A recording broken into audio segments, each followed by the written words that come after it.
This year, I am hosting my very own Backpacking Bananas group trip, hitting up all of the highlights of Mexico in 2 weeks. In the first episode, we arrived into Mexico City, met the group for the first time, went on a walking tour, partied on a boat, and explored the ancient Aztec pyramids of Teotihuacan. In this episode, we are going to be making our way all the way down to the state of Oaxaca. On the way to Oaxaca, we stopped in the city of Puebla, which we timed perfectly to get tickets to the local Lucha Libre wrestling match. I never thought I'd be into wrestling, but there is something so ridiculous about Lucha Libre, with all the wrestlers wearing elaborate masks and costumes. I bought a mask. I didn't want the expensive one, which looks a lot better. That was $5.50. This one was only $50. And I am a chicken.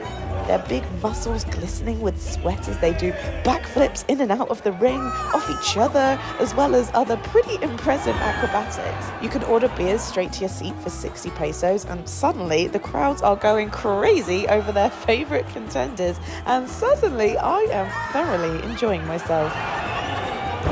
So after a brilliant night in Puebla, we pressed on to the city of Oaxaca. The drive was about 5 hours and just absolutely stunning. You pass so many mountains, but as soon as we arrived in the city, we were pretty starving, so went straight for lunch in Casa Taviche. Thank you. Food has arrived. Sí, por favor, Riesling. Fue muy rico. Sí. Now I know we're in Oaxaca, which is obviously famous for a lot of Mexican Oaxaca food. However, I was feeling pasta withdrawal symptoms, and there was pasta on the menu, so I've gone for a delicious looking citrusy spinach and mushroom. Is that chicken as well? Yeah. Pasta.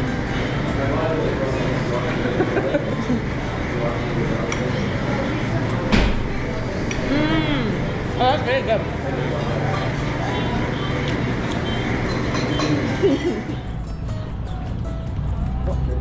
So we are officially in Oaxaca City. We have eaten the most delicious lunch, and it is a little bit later in the afternoon, so I don't have too much time before dinner, but we are going to head down to the main markets to maybe do a little bit of shopping, or at least just window shopping, to see what's about. It's my first time in Oaxaca City!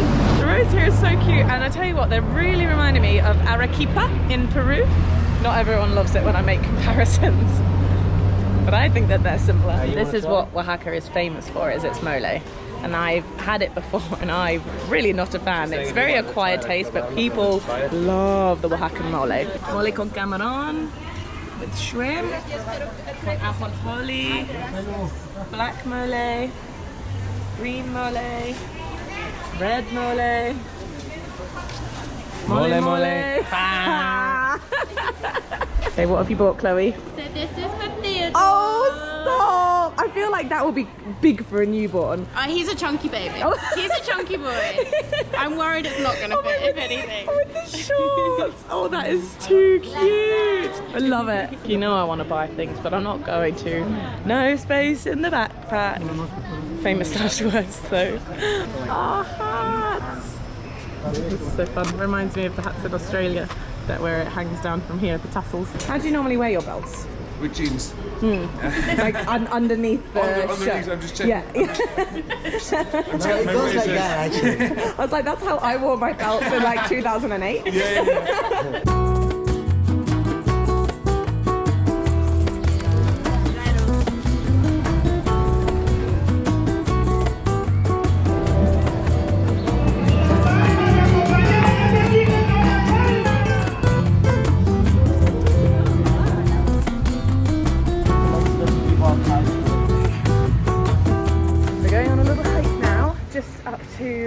A statue to watch the sunset. There are a lot of steps, and we're already at around 1,600 meters of elevation, which is not super high, but it's enough to make you a little more out of breath than you usually would at sea level.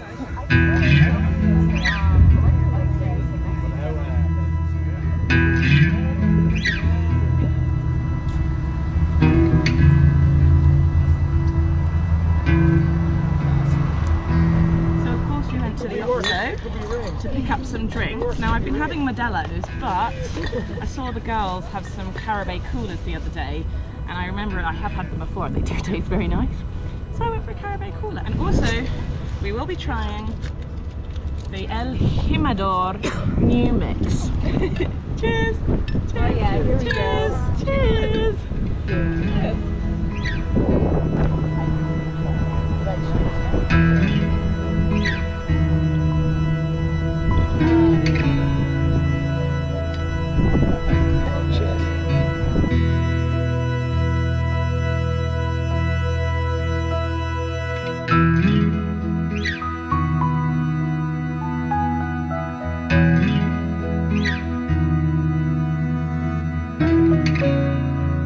Because it's our first night in Hierve Hostel, we get a free drink. It was almost like Alcoholics Anonymous. We had to say our name, where we were from, a little fun fact about ourselves, and then we got given a free drink. So Mezcalita. I'm so worried about you. Are you okay? Happy birthday to you! Woo! Yay!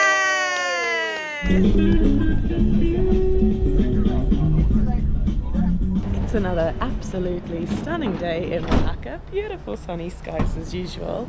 And we're doing a little bit of a tour of the surrounding area of the city today.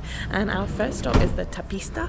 So we're going to be learning about how they make the rugs and the wool and all of the different crafts that are so very famous here in Oaxaca. In Oaxaca, traditional tapestries are made using a meticulous process. Local artisans shear sheep to obtain wool, which is then cleaned, carded, spun and dyed using natural materials like plants, minerals and insects. The dyed wool is woven on a loom to create intricate patterns and designs in the form of rugs and tapestries. Skilled artisans use techniques passed down through the generations to create these beautiful handcrafted textiles that showcase the rich cultural heritage of Oaxaca. After the demonstration, we had the opportunity to look around the readily made crafts and make purchases. Okay, I really wanted to get something, and I feel like the most practical thing to get is like these really like small placemats because I can actually bring them home. And I am in need of some like placemats or just like things to put like hot dishes on back home. So I've made a shortlist and I now need to choose which ones I want. Have you kind of thought of the colour scheme for your house yet or your table? They're all kind of similar. There's not a colour scheme per se. Okay, so this is my shortlist. No. Yeah, this red, I think this one. Well, if I was choosing. I was also thinking red, and I was thinking that one there. Yeah. Yeah, I do. I like But this the one. pyramidal colours and the shape of that. That's a yes. This is fun. It's like a cactus. Sure, I like cactuses.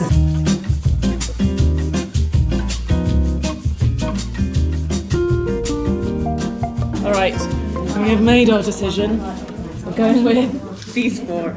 I have no idea how much they are right now, but I'm about to find out. I'm assuming because they're on the smaller side, I'm not going to be like. It's a dangerous game to play, though. Yeah, well, I'll find out before I pay for it, obviously.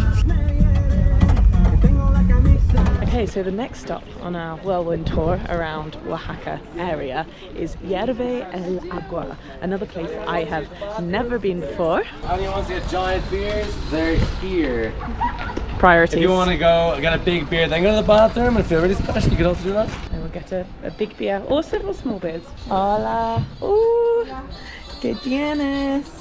Agua, refresco, Gatorade, Power, ¿Tienes cervezas fríos? sí, Indio, Prosecco, Modelo. I sounded Italian when I said it. Modelo. Dos modelos para mí y Powerade. Eso. serían 110. 110. 110. And here's our little tickets. It costs 50 pesos to get into Hierve El Agua. Obviously we had our tour bus take us here, but if not, you can do day trips like from Oaxaca City where the transportation will be included. But this is like an hour and a half away from Oaxaca City now. If you've ever lost Will, you know that you can find him at the Michelada station, wherever that may be. I'm addicted, you know? You are! You love it so much. The red oak tomatoiness, it's the tartness, it's the saltiness, it's the combination together. It's so lovely, I like it a lot. So this is called a caguama. Caguama? A caguama is basically like a liter-sized beer, essentially. And to make a michelada, especially this type of one, which you can call a cielo rojo, kind of like a red eye, you put in about this much clamato. Clamato is like tomato juice with clam juice and celery sauce. And then you put in salsas negras, that's like Worcester sauce, or salsa inglés they call it here. Or you put in like Maggi seasoning as well. Then you top it with your favourite beer. That's it. Put in some chamoy, which is like this like jam-like consistent stuff around the outside. And sometimes you could put tahini on it, which is like citric acid and chili salt. and it all combines together to make Mexico's favorite beer. Gracias. It's ridiculous. I really don't like them, but he loves them. You haven't been here before, have you, Diego? No, it's my first time in Oaxaca. Yo! I'm pretty excited about it. Not your first michelada. No, That's for sure. Not. For sure, definitely. So we are starting our hike. So Will is going to take us on a wee hike kind of around to the bottom of the waterfall so we can look up at it, and then we'll walk up to it and we can go for a swim.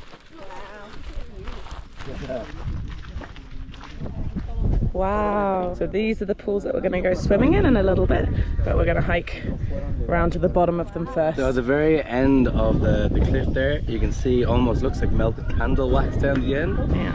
And that is just calcified layering over time. And a lot of these pools are made by this kind of calcification. The bubbling is actually not from hot water, it's like this chemical reaction that's happening. So if you look right down there inside the white pin, inside the square enclosure, you can see one of the pools bubbling. So that bubbling is coming from a reaction with calcium in the water. The Zapotecs here, like they used this feature of the water here to actually carve out these pools. And yeah, you can sit in them, and on a regular rainy day, when you're here, you can get almost like an infinity pool style effect in the furthest pool. But today we're going to get most of the effect out of this one here on the western side and the eastern side for a better our waist. But usually it's actually a little bit higher, but there hasn't been rain here for quite a while.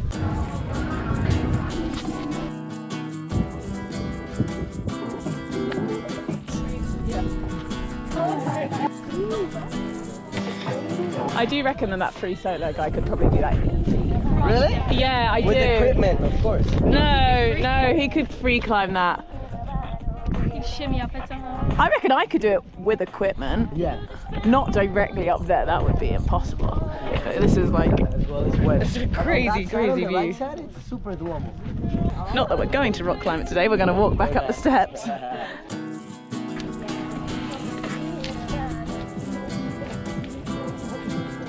Okay, well rewarded swim that we have now.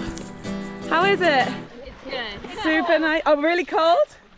I don't think so. I think it's the perfect temperature. Really? Okay. Yeah. I'm coming. Yeah. I'm on my tennis. In about 5 minutes. We were Ah, yes. Okay.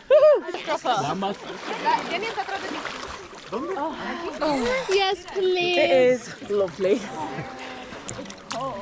Gracias.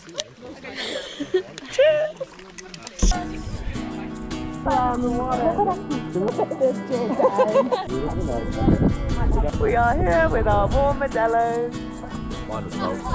Oh, well, good for you. What a view.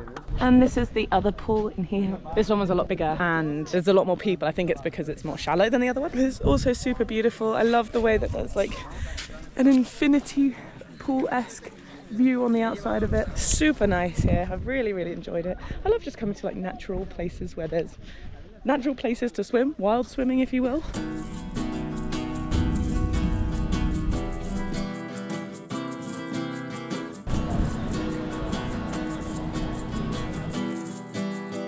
Okay, our last stop of the day before dinner, that is the Mezcal distillery. I say the Mezcal distillery as if there's only one. There's very many, especially along this road, and Oaxaca is famous for its mezcal. But we're gonna go do some tasting. The gang's all here, still feeling good. We first learnt the process of how mezcal is made from the agave plant and all of its processes. I think this is the biggest fire pit I've ever seen. It's like a little volcano. We tried some honey made from agave, and then we got to try the mezcal itself in all of the different forms that it comes in. This is a pure mezcal. The ones come right out of the second distillation. Anyone else? Oh, sorry. It's smooth.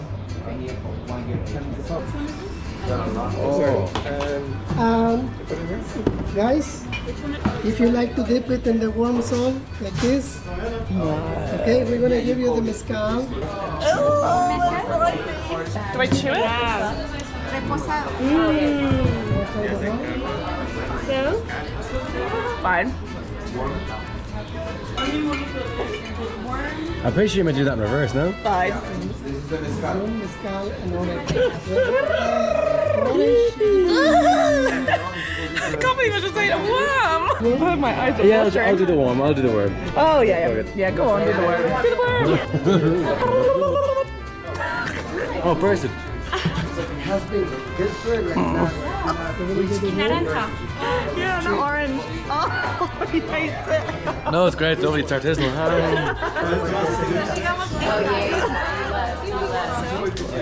Interesante. Could be an interesting adult toy, you know? This agave plant takes 25 years to grow. It smells so different, no? Yeah, it does smell different. Kind of floral, kind of sweet, kind of nutty. Sure. It's booze. You drink it and then you breathe in through your nose and out through your mouth. Oh, it's so different.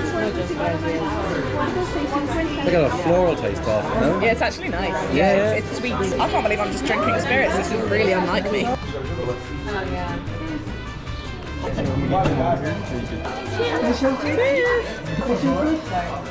It's going to develop a unique taste, unique aroma. Okay, coyote, it's a water agave. It's going to espresso martini. 12 years mature. It's safe to say we all had an absolutely wonderful time at the Mezcal distillery and arrived back in Oaxaca suitably merry for our final dinner in the city. In the next episode, we are going to be leaving Oaxaca and making the long old journey to Chiapas to explore San Cristobal de las Casas. Make sure you're subscribed so you don't miss an episode, and I will see you then. Bye-bye. Restaurante del Camino. I like your Italian accent. Restaurante del Camino. My accent's good, apart from when I'm saying modello. Then I said Especial. modello especial, cerveza por favore.